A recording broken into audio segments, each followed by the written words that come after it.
Hello दोस्तों, नमस्कार। आप सभी का स्वागत है आपके अपने यूट्यूब चैनल रवि सैलानी पर।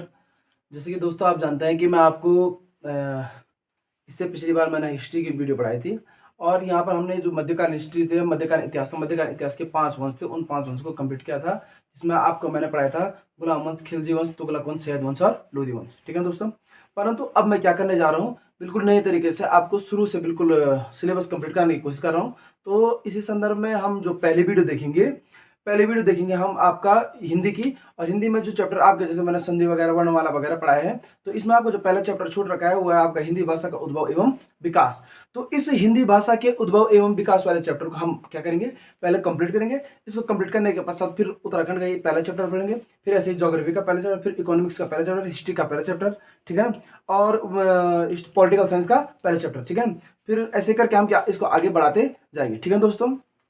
तो हम इसमें आज जो चैप्टर पढ़ने जा रहे हैं आपका, वो है आपका क्या, हिंदी भाषा का उद्भव एवं विकास। ठीक है, आप लोग जरूर प्रत्येक दिन क्या देखें, वीडियो को देखें, हिंदी भाषा का उद्भव एवं विकास, हिंदी भाषा का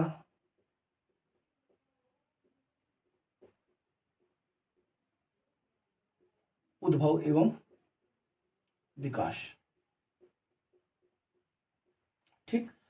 अब इस हिंदी भाषा का उद्भव एवं विकास वाले चैप्टर को हमारे लिए क्या पढ़ना क्या हो जाता है, बहुत ज्यादा क्या हो जाता है, जरूरी हो जाता है। ठीक है ना। परंतु जो आपकी हिंदी भाषा है हमारी, जो आपको पता है कि हिंदी भाषा हमारी है राजकाज की भाषा, और इस राजकाज की भाषा से हम क्या करते हैं, अपने तमाम कामों को तमाम कार्य को संचालित करते हैं, या तमाम कार्य को करते हैं। परंतु जो भाषा होती है, सबसे पहले हमारे लिए समझना जरूरी होता है कि आखिर भाषा होती क्या है। भाषा क्या होती है। भाषा आपको पता होगा कि प्रत्येक व्यक्ति की अलग होती है, प्रत्येक राष्ट्र में अलग अलग भाषाएं होती हैं, यहाँ तक कि प्रत्येक जानवर की क्या होती है, अलग भाषा होती है। और उस भाषा को समझने के लिए जो दूसरा व्यक्ति है, उसको समझने के लिए या तो इंसान क्या कर सकता है, अपनी भाषा को या तो बोलता है, या तो फिर क्या लिख कर देता है। परंतु इंसान का तो क्या है, मनुष्य को तो क्या है कि विचार विमर्श करने का माध्यम है तुम्हारा क्या, भाषा। मनुष्य के लिए क्या है, विचार विमर्श करने का माध्यम,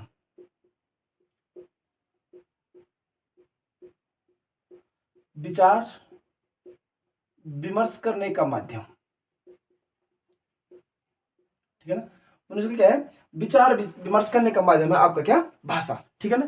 परंतु जानवरों के लिए भी क्या हो जाता है, ये अपने विचार विमर्श करने का क्या बनता है, एक माध्यम है क्या, भाषा। अब हम प्रत्येक जानवर की भाषा को समझ नहीं सकते हैं, क्योंकि मैंने कहा कि हमारा तो कुछ प्रमुख क्या है, लिपियां हैं, या कुछ प्रमुख क्या है, ऐसे डिजिट बनाए हुए हैं जिनसे हम क्या समझ सकते हैं, अपनी भाषा को आसानी से समझ सकते हैं। परंतु जो जानवर की भाषा होती है, उस जानवर की भाषा सिर्फ दूसरा ही जानवर समझ सकता है। तो भाषा का मैंने कहा, जो मनुष्य के संदर्भ में अगर हम बात करें, तो मनुष्य के संदर्भ में बात यह है कि भाषा तुम्हारा क्या है, विचार विनिमय का क्या है, एक माध्यम है। ये विचार विनिमय का क्या है, माध्यम है, जिससे हम एक व्यक्ति को दूसरे व्यक्ति से अपनी बातों को क्या पहुंचा सकते हैं। ठीक है ना। परंतु इस भाषा को भी हम दो तरीके से क्या, किसी भी माध्यम में हम इस विचार विमर्श को दो तरीके से कर सकते हैं। और वो दो तरीके से है तुम्हारा, एक हम बोलकर, ठीक है, और दूसरा तुम्हारा क्या, लिखकर। बोलकर और लिखकर, बोलकर और लिखकर ही हम क्या कर सकते हैं, अपनी भाषा को दूसरे तक पहुंचा सकते हैं, या अपनी भाषा को दूसरे तक बता सकते हैं कि आखिर में बोलना क्या चाहता हूं। और ये हमारे पास एक साधन है जिससे हम क्या कर सकते, अपना विचार विमर्श कर सकते हैं। ठीक है ना। मतलब सीधी सीधी बात है कि अगर हमें किसी भी बात को किसी अन्य व्यक्ति तक पहुंचानी है, तो उसके लिए हमें क्या करना पड़ेगा, किसी एक निश्चित भाषा का क्या करना पड़ेगा, प्रयोग करना पड़ेगा। और इस भाषा से हम अपने विचार क्या कर सकते हैं, प्रकट कर सकते हैं। ठीक है ना। परंतु भाषा के हमारे पास मुख्यतः कितने रूप मिलते हैं, इस भाषा के हमारे पास मुख्यतः मिलते हैं कितने रूप, 3 रूप। भाषा कितने रूप मिलते हैं, हमारे पास 3 रूप मिलते हैं। ठीक है दोस्तों। भाषा के हमारे पास मैंने कहा कितने रूप मिलते हैं, तो हमारे पास भाषा क्या मिलता है आपके, कितने रूप, 3 रूप। एक तो होता है आपको पता होगा बोलियां,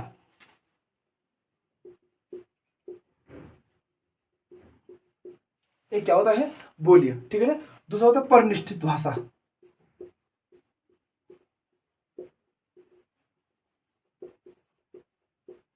बोलियों के साथ आपका क्या हो गया, परिनिष्ठित भाषा। और तीसरी होगी तुम्हारी क्या, राष्ट्रभाषा, क्या, राष्ट्रभाषा या राजभाषा, राष्ट्रभाषा, राष्ट्रभाषा। ठीक है ना। भाषा मैंने कहा विचार विनिमय का माध्यम है, और इस भाषा के हमारे पास मैंने कहा 3 रूप मिलते हैं। एक है तुम्हारा बोलियां, ठीक है ना, एक होगा बोलियां, दूसरा होगा परिनिष्ठित भाषा, और तीसरा होगा तुम्हारे क्या, राष्ट्रभाषा। अब जो बोलियां या परिनिष्ठित भाषा या राष्ट्रभाषा आपका, इसमें आपको पता है कि जो बोलियां होती है, ये बोलियां सिर्फ क्या होती है, तुम्हारी क्षेत्र विशेषता क्या होती है, सीमित होती है। ठीक है ना।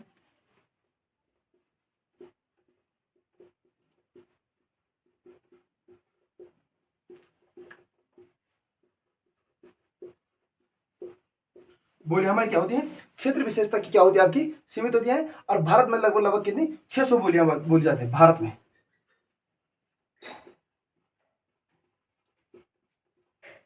भारत में लगभग 600 बोलियां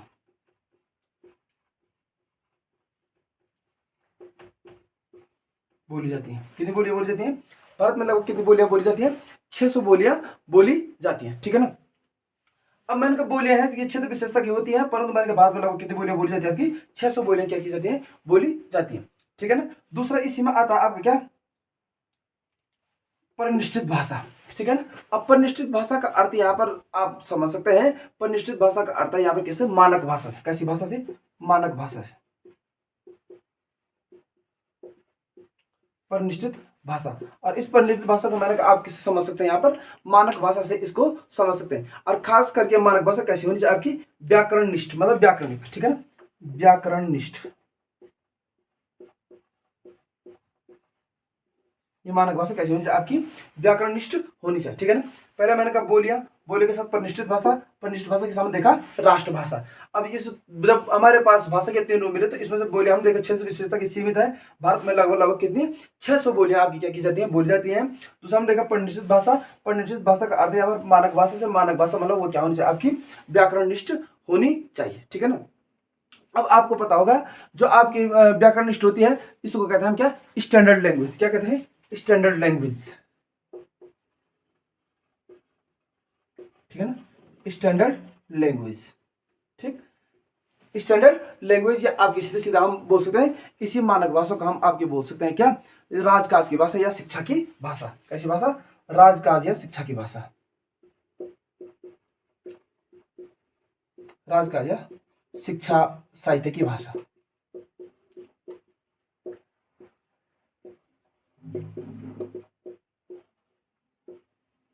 राजकाज या शिक्षा साहित्य की भाषा में आपकी आ जाएगी कौन सी भाषा, परिनिष्ठित भाषा, ठीक है ना। अब तीसरा आता है आपका क्या, राष्ट्रभाषा, ठीक है ना। अब इस राष्ट्रभाषा को भी हमको 2 तरीके से देखना पड़ेगा। ये भी हमारा 2 तरीके से आपका राष्ट्रभाषा, एक इसके भी जो राष्ट्रभाषा होती है, भाषा की जो राष्ट्रभाषा मतलब जो राष्ट्र के द्वारा अपनाई गई भाषा, उस भाषा को हम क्या कहते हैं, राष्ट्रभाषा, ठीक है ना। तो इसकी प्रकृति में हमें 2 तरीके से देखेंगे, गत्यात्मक होती है। क्या होती है, गत्यात्मक, ठीक है ना। क्या होती है, गत्यात्मक होती है, ठीक है ना। अब गत्यात्मक कैसी होती है, गत्यात्मक 2 तरीके से होती है, एक होती है आपकी कथित और एक होती है लिखित। गत्यात्मक होती है राष्ट्रभाषा अभी कथित और लिखित, ठीक है ना। कथित का अर्थ है यहाँ पर किससे, बोलकर। कथित का अर्थ किससे है यहाँ पर, बोलकर, ठीक है ना। और लिखित का अर्थ यहाँ पर किससे, लिखकर, ठीक है ना। समझ, किसी भी राष्ट्र की जो अपनी भाषा होती है वो तुम्हारी क्या कहलाती है, राष्ट्रभाषा कहलाती है। परंतु हमारी हिंदी अभी क्या है, राजकाज की क्या है, राजकाज की क्या है आपकी भाषा है, ठीक है दोस्तों। तो हमने देखा जो आपका हिंदी का मैंने कहा पहले विचार विमर्श करने का माध्यम है आपका क्या, भाषा। और इस भाषा से मैंने कहा इस भाषा को हम 2 तरीके से एक बोलकर कर सकते हैं, एक लिखकर, ठीक है ना। अब बोलकर और लिखकर हम अपने विचारों को क्या करते हैं, प्रकट करते हैं। चाहे कोई मनुष्य हो, कोई जानवर हो, उसकी भाषा को समझने के लिए मैंने कहा हम कुछ ना कुछ ध्वनियों को क्या करते हैं, बोलते हैं, या कुछ ना कुछ लिपियों का क्या करते हैं, प्रयोग करते हैं। और उन्हीं लिपियों के माध्यम से हम उस भाषा को पहचान पाते हैं, ठीक है ना।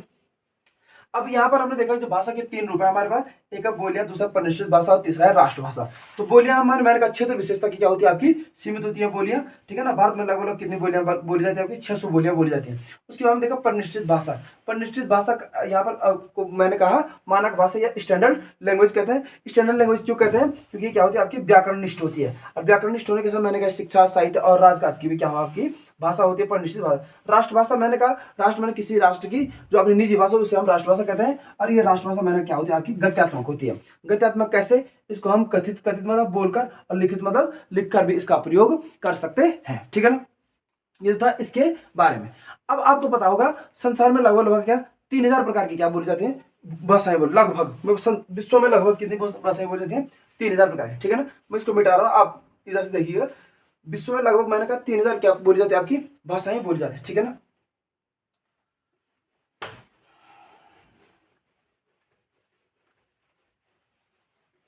विश्व में लगभग मैंने कहा आपकी 3000 भाषाएं बोली जाती हैं। कितने हजार, 3000।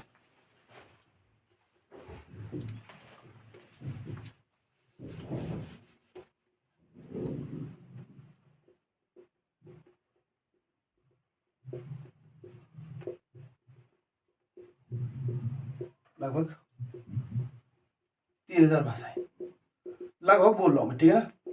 विश्व में लगभग कितनी भाषाएं बोली जाती है आपकी? 3000 भाषाएं बोली जाती है, ठीक है ना, जिनको 13 भाषा परिवार में क्या किया गया? विभक्त किया गया। विश्व में लगभग 3000 भाषाएं बोली जाती है,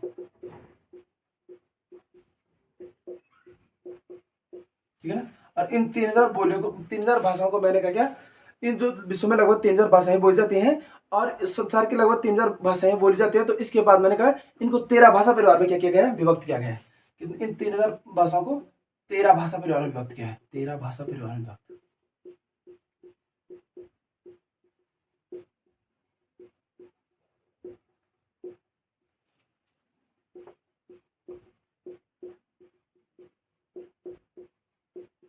कितने भाषा परिवार में? 13 भाषा परिवार में क्या किया गया? इनको विभक्त किया गया।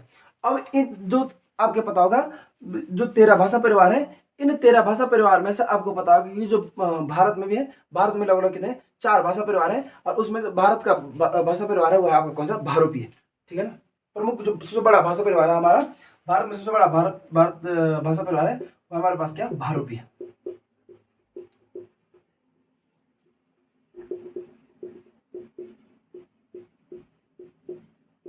भारूपीय भाषा परिवार, ठीक है ना। अब जो ये भारूपीय भाषा परिवार है, इसका संबंध आपका पता होगा, जो भारूपीय भाषा परिवार है किसकी शाखा है? भारतीय ईरानी शाखा। इस भारूपीय भाषा परिवार का संबंध हमारे क्या? भारतीय ईरानी शाखा से।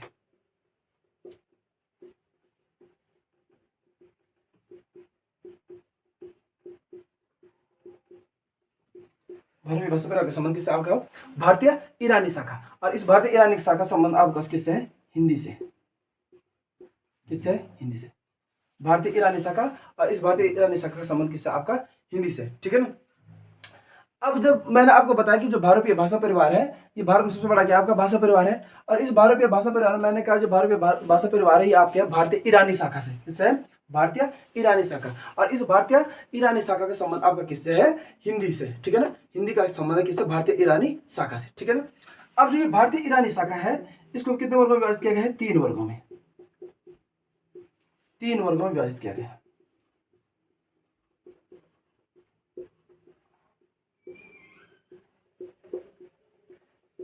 भारतीय ईरानी शाखा को मैंने कहा कितने वर्गों में विभाजित किया गया है? 3 वर्गों में विभाजित किया गया है। कौन कौन से? ईरानी, दरद और भारतीय आर्य भाषा। कौन कौन सा? ईरानी, दरद और भारतीय आर्य भाषा। ईरानी, दरद और भारतीय आर्य भाषा। ईरानी, दरद और भारतीय आर्य भाषा, ठीक है ना। भारतीय भाषा परिवार मैंने कहा भारतीय ईरानी शाखा से संबंध है, तो भारतीय ईरानी शाखा संबंध का जो भारतीय ईरानी शाखा संबंध है, हिंदी का भारतीय ईरानी शाखा से क्या है? संबंध है। अब मैंने कहा भारतीय ईरानी शाखा 3 भागों में विभाजित किया गया है, ईरानी, दरद और भारतीय आर्य भाषा, ठीक है ना। अब इसी भारतीय आर्य भाषा का इतिहास लगभग कितना वर्ष पुराना है आपका? 3500 वर्ष पुराना है। भारतीय आर्य भाषा का इतिहास, भारतीय आर्य भाषा, ये लिख रहा हूं, भारतीय आर्य भाषा का इतिहास, भारतीय आर्य भाषा का इतिहास लगभग 3500 वर्ष पुराना है।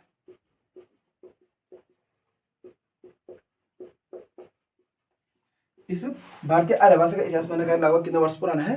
3500 वर्ष क्या है? पुराना है, ठीक है ना। तो मैंने आपको बताया कि विश्व में लगभग कितनी भाषाएं? मैंने कहा 3000 भाषाएं बोली जाती हैं, जिसमें से कितने भाषा परिवार आपके? 13 भाषा परिवार है। भारतीय जो भाषा परिवार है ये भारतीय ईरानी शाखा से संबंध है। भारतीय ईरानी शाखा मैंने 3 वर्गों में विभाजित किया गया है। और भारतीय ईरानी शाखा संबंध हिंदी का भारतीय ईरानी शाखा से संबंध है, इसको 3 वर्गों में विभाजित किया गया है। पहले किया गया ईरानी, दूसरा किया गया दरद और तीसरा किया गया भारतीय आर्य भाषा, ठीक है ना। अब इस भारतीय आर्य भाषा को अध्ययन की दृष्टि से कितने भागों में विभाजित किया गया है? 3 भागों में क्या किया गया आपका? विभाजित किया गया है, ठीक है ना। इसी को हम पढ़ लेंगे, भारतीय आर्य भाषा को।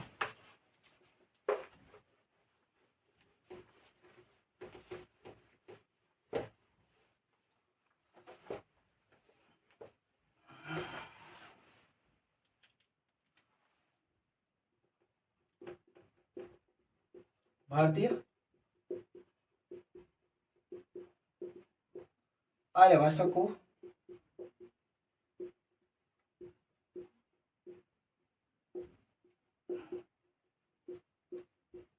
अध्ययन की दृष्टि से 3 वर्गों में विभाजित किया गया है, 3 वर्गों में विभाजित किया गया है।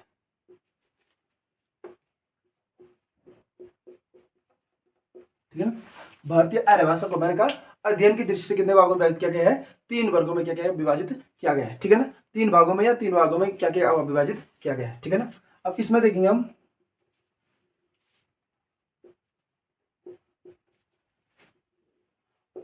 ठीक है ना, भारतीय आर्य भाषा को अध्ययन के 3 भागों में विभाजित किया गया है। पहला आपका प्राचीन भारतीय आर्य भाषा,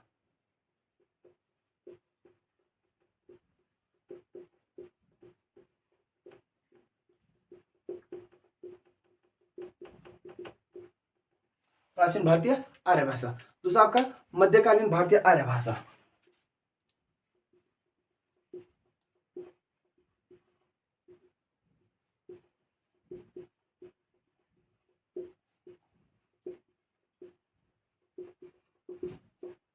मध्यकालीन भारतीय आर्य भाषा। ठीक है ना। और तीसरा आपका आधुनिक भारतीय आर्य भाषा,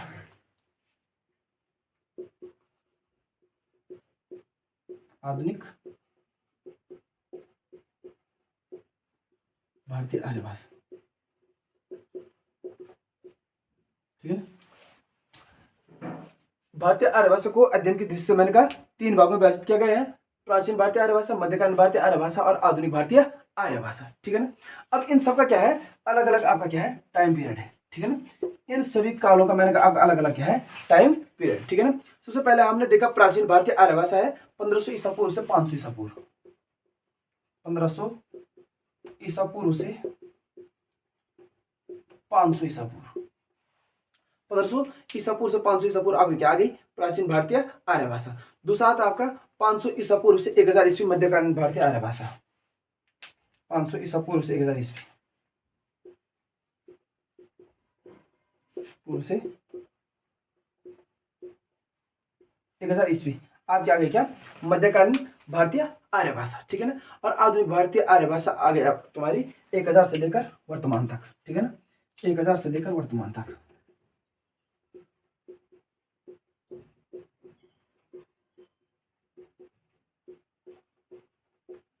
ईस्वी से वर्तमान तक। ठीक है ना। तो प्राचीन भारतीय आपका 1500 से लेकर 500 ईसा पूर्व, यहाँ हो गया 500 से लेकर 1000 ईस्वी मध्यकालीन, और आधुनिक हो गया आपका 1000 ईस्वी से लेकर वर्तमान तक। ठीक है। अब इसको हमने क्या करते हैं 2 भागों में बांट देते हैं, एक बांटते हैं 1500 से 800 और एक बांटते हैं आपका क्या 800 से 500। तो इसको हम कल बांटेंगे आपका। ठीक है ना।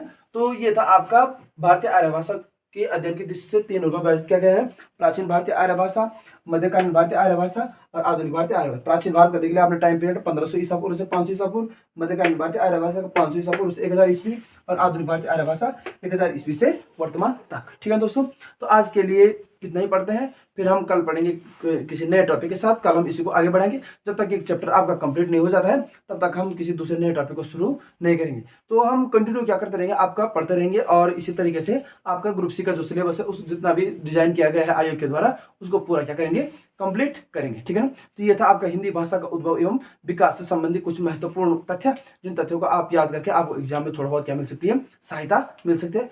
ठीक है, फिर कल मिलते हैं नेक्स्ट टॉपिक के साथ। उससे पहले चैनल को लाइक शेयर और सब्सक्राइब जरूर करें।